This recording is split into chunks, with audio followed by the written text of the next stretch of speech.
18 సంవత్సరాలు నిండిన ప్రతి యువతీ యువకుడు తప్పనిసరిగా మోటార్ లెర్నర్ లైసెన్స్ పొందాలని జిల్లా రవాణా శాఖ డీటీసీ ఎస్కే కరీం, ఏలూరు నగరపాలక సంస్థ కమిషనర్ ఏ భానుప్రతాప్ సూచించారు. ఏలూరులోని మున్సిపల్ కార్యాలయంలో మంగళవారం సచివాలయాల పరిధిలో విధులు నిర్వహిస్తున్న డిజిటల్ అసిస్టెంట్లకు మోటార్ లెర్నర్ లైసెన్స్ పై ప్రత్యేక అవగాహన సదస్సు నిర్వహించారు. ఈ సందర్భంగా డిజిటల్ స్క్రీన్ ద్వారా ఎల్ఎల్ఆర్ కు ఆన్లైన్ లో ఎలా దరఖాస్తు చేయాలి, అవసరమైన ధ్రువపత్రాలు, ఫీజు చెల్లింపు విధానం, ఆన్లైన్ పరీక్ష ప్రక్రియ, లైసెన్స్ మంజూరు విధానంపై అధికారులు సమగ్రంగా వివరించారు. ప్రజలకు సులభంగా సేవలు అందించే విధంగా డిజిటల్ అసిస్టెంట్లు పూర్తి స్థాయిలో అవగాహన కలిగి ఉండాలని సూచించారు. ఈ సందర్భంగా డీటీసీ ఎస్కే కరీం మాట్లాడుతూ, ఏలూరు నగరంలోని ప్రతి సచివాలయ పరిధిలో 18 సంవత్సరాలు నిండిన యువతీ యువకులను గుర్తించి వారికి లెర్నర్ లైసెన్స్ పొందే విధానంపై అవగాహన కల్పించాలని డిజిటల్ అసిస్టెంట్లకు సూచించారు. సరైన డ్రైవింగ్ శిక్షణతో పాటు చెల్లుబాటు అయ్యే లైసెన్స్ కలిగి ఉండటం వల్ల రహదారి భద్రత మెరుగుపడుతుందని, ప్రమాదాలను తగ్గించడంలో ఇది కీలకంగా ఉంటుందని తెలిపారు. మున్సిపల్ కమిషనర్ భానుప్రతాప్ మాట్లాడుతూ, ప్రజలకు ప్రభుత్వ సేవలను మరింత చేరువ చేయడంలో సచివాలయ వ్యవస్థ కీలక పాత్ర పోషిస్తోందన్నారు. లైసెన్స్ కోసం వచ్చే ప్రతి దరఖాస్తుదారునికి సకాలంలో మార్గనిర్దేశం చేసి ఎటువంటి ఇబ్బందులు లేకుండా దరఖాస్తు పూర్తి చేసేలా డిజిటల్ అసిస్టెంట్లు సహకరించాలని సూచించారు. ఈ కార్యక్రమంలో motor vehicle inspector G Prasadarao, RTO Sekhar, రవాణా శాఖ అధికారులు, నగరపాలక సంస్థ అధికారులు, డిజిటల్ అసిస్టెంట్లు తదితరులు పాల్గొన్నారు. మనకు డిస్ట్రిక్ట్ రివ్యూ కమిటీలో గౌరవ ఇన్ఛార్జ్ మినిస్టర్ గారు అందరు కూడా ఎల్ఎల్ఆర్ మేళాస్ అలాగే అవగాహన కార్యక్రమం నిర్వహించి అందరు కూడా మండల స్థాయిలో అలాగే వార్డ్ లెవెల్లో కూడా అందరికీ లైసెన్స్ ఎలా పొందాలి ఏంటనేది కూడా చాలామంది కామన్ మ్యాన్స్కి తెలియదు. కాబట్టి మనకున్న ఫీల్డ్ ఫంక్షనరీస్ ద్వారా ఈ కార్యక్రమం నిర్వహించమని చెప్పేసి ఆదేశాలు ఇచ్చినారు. ఈ దిశగా జూన్ నెల నుంచి ఈ కార్యక్రమం మొదలుపెట్టాం. ముందుగా దెందులూరు నియోజకవర్గంలో అన్ని మండల కార్యాలయాల్లో కూడా ఒక పైలట్ ప్రాజెక్ట్ కింద టేకప్ చేసి కంప్లీట్ చేశాం.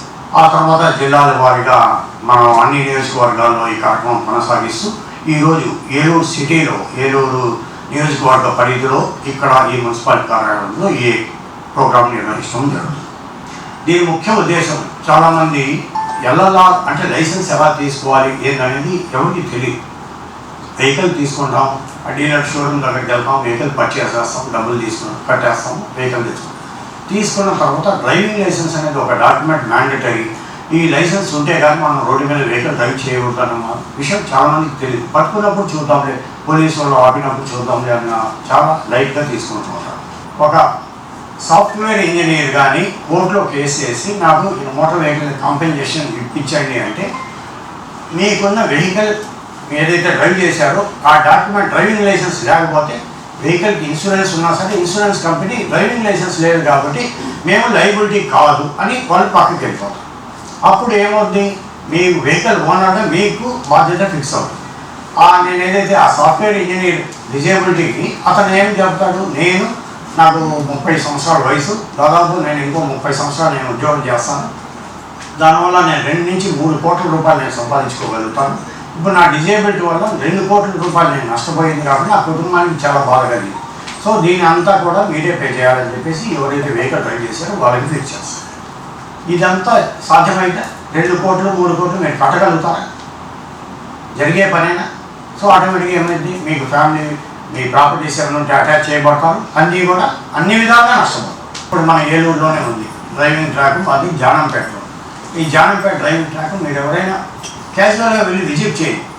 ఆ డ్రైవింగ్ ట్రాక్ యొక్క పరిస్థితి మీకు అర్థమవుతుంది. ఆటోమేటెడ్ సిస్టమ్ ద్వారా, అంటే ఏది కూడా మాన్యువల్ ఇంటర్ఫరెన్స్ అనేది ఉండదు. మా మోటార్ వెహికల్ ఇన్స్పెక్టర్స్ కానీ ఎవరు కూడా ఏం చేయగలిగేది లేదు. ఈవెన్ మాకు కూడా మా పిల్లలకి లైసెన్స్ కావాలన్నా సరే అదే సిస్టమ్ ద్వారా పోవాలి. ఆటోమేటిక్ టెస్టింగ్ ద్వారా ఖచ్చితంగా ప్రతి ఒక్కరు సంపూర్ణంగా డ్రైవింగ్ లైసెన్స్ ఎలా నడపాలి, సిగ్నల్స్ ఎలా, ట్రాఫిక్ సిగ్నల్స్ ఎలా పాటించాలి, అలాగే నామ్స్ ఏంటి, రూల్స్ ఏంటి అన్నీ కూడా తెలుసుకున్న తర్వాతే ఆ డ్రైవింగ్ ట్రాక్ ఇవ్వాలి. ఆ డ్రైవింగ్ ట్రాక్లో 32 కెమెరాస్ ఉంటాయండి. 32 కెమెరాస్ సెన్సార్ బేస్డ్, అన్నీ కూడా మీ వెహికల్ని ఎలా పాత్రలో ఎలా వెళ్తున్నారు, ఆ పాత్ రీచ్ అవుతుందా లేదా, రైట్ టర్న్లో ఇండికేటర్స్ ఇస్తున్నారా, లెఫ్ట్ ఇండికేటర్స్ ఇస్తున్నారా, అలాగే హెల్మెట్ పెట్టుకున్నారా, సీట్ బెల్ట్ పెట్టుకున్నారా, అన్నీ కూడా పర్ఫెక్ట్గా రికార్డ్ చేసి అవసరమైతే మీకు ఆఫ్టర్ టెస్ట్ ఆ రికార్డింగ్ కూడా మీకు చూసుకునే ఫెసిలిటీ కల్పించింది. ఇది ఆంధ్రప్రదేశ్లో మొత్తం 4 చోట్ల మారుతి కంపెనీ వాళ్ళు సిఎస్ఆర్ ఫండ్స్ కింద పెట్టాడు. అందరికి కూడా ప్రతి స్టేట్ గవర్నమెంట్ కూడా చాలా డ్రైవింగ్ లైసెన్స్ లేకుండా ఎవరు వాహనాలు నడపరాదు, అటువంటి ఏమైనా వాహనాలు నడిపితే ఖచ్చితంగా వాళ్ళ మీద డిటరెంట్ యాక్షన్ తీసుకోమని చెప్పేసి స్టేట్ గవర్నమెంట్స్కి రెగ్యులర్గా మాకు ఇన్స్ట్రక్షన్స్ ఇస్తున్నారు.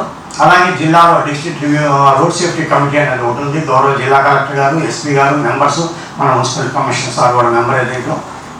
మాకు ప్రతి నెల ఈ మీటింగ్లో ఈ నెల ఎన్ని యాక్సిడెంట్స్ జరిగినాయి, ఎంతమంది డ్రైవింగ్ లైసెన్స్ లేకుండా డ్రైవ్ చేస్తున్నారు, ఈ డేటా అంతా కూడా మేము కలెక్టర్ గారికి సబ్మిట్ చేయాల్సి వస్తుంది.